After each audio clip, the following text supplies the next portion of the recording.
मेरे प्यारे दोस्तों, आज हम बात करेंगे कि अराफात के दिन अल्लाह से दुआ कैसे मांगे।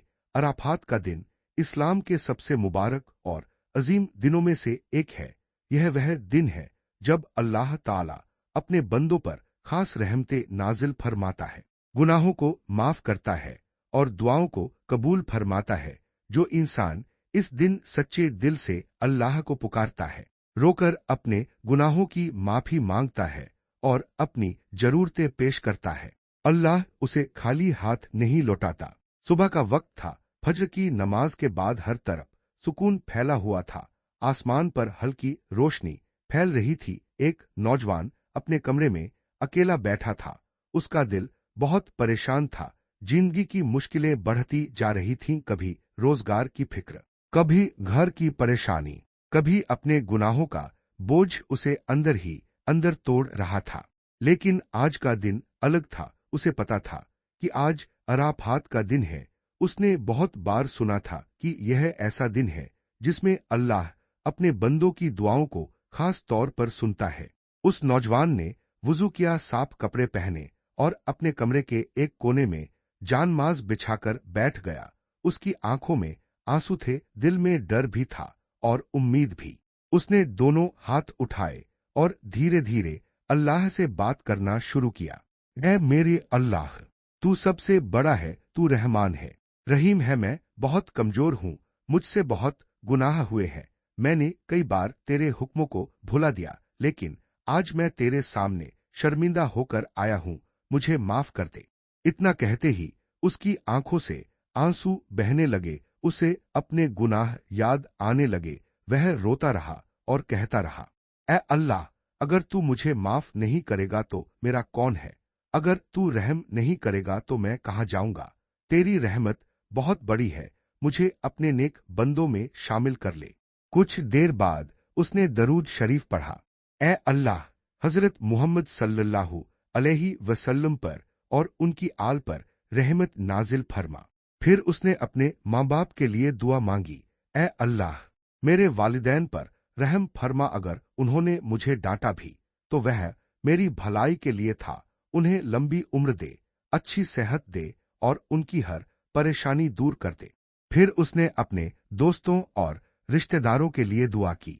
ऐ अल्लाह, जो परेशान हैं उनकी परेशानी दूर कर दे, जो बीमार हैं उन्हें शिफा दे, जिनके घरों में झगड़े हैं उनमें मोहब्बत पैदा कर दे, जिनके पास रोजी नहीं है उन्हें हलाल रिज्क अता फरमा।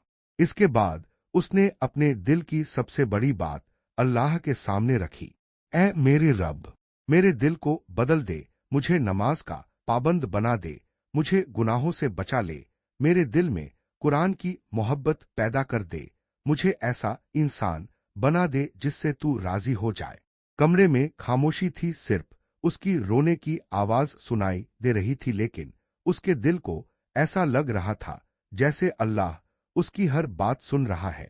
फिर उसे एक हदीस याद आई कि अराफात के दिन सबसे बेहतरीन दुआ यह है, अल्लाह के सिवा कोई इबादत के लायक नहीं, वह अकेला है, उसका कोई साझी नहीं, उसी की बादशाहत है, उसी के लिए सारी तारीफ है और वही हर चीज पर कुदरत रखने वाला है।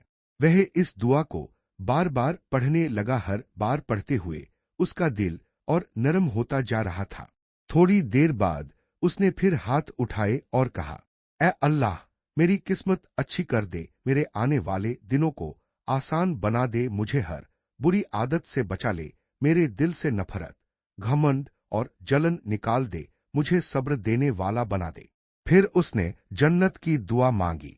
गए अल्लाह, मुझे और मेरे घर वालों को जन्नतुल फिरदौस अता फरमा, हमें जहन्नम की आग से बचा ले, कयामत के दिन हमें शर्मिंदगी से बचा लेना। उसकी आंखों से लगातार आंसू बह रहे थे। उसे महसूस हो रहा था कि उसका दिल हल्का हो रहा है।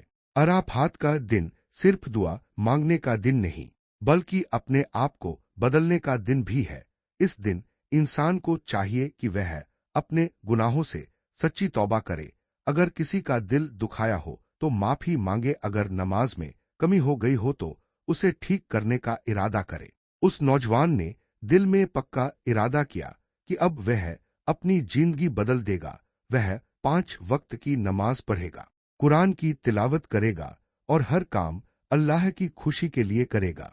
फिर उसने आखिरी दुआ मांगी, ऐ मेरे अल्लाह, जब तक मैं जिंदा रहूं मुझे ईमान पर कायम रखना, मेरी मौत ईमान वाली करना, मेरी कब्र को रोशन कर देना, कयामत के दिन मुझे अपने प्यारे हबीब हजरत मोहम्मद सल्लल्लाहु अलैहि वसल्लम के हाथों से हौजे कौसर का पानी नसीब फरमाना।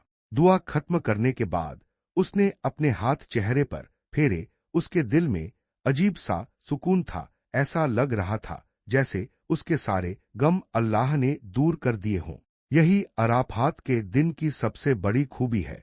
जो इंसान सच्चे दिल से अल्लाह को पुकारता है, अल्लाह उसकी आवाज सुनता है। अगर आप भी अराफात के दिन दुआ मांगना चाहते हैं तो पूरे यकीन के साथ मांगिए, रोकर मांगिए, अपने गुनाहों की माफी मांगिए, अपने माँ बाप, रिश्तेदारों और पूरी उम्मत के लिए दुआ कीजिए, क्योंकि हो सकता है कि यही वह दिन हो जब आपकी जिंदगी बदल जाए और अल्लाह आपकी हर दुआ कबूल फरमा ले।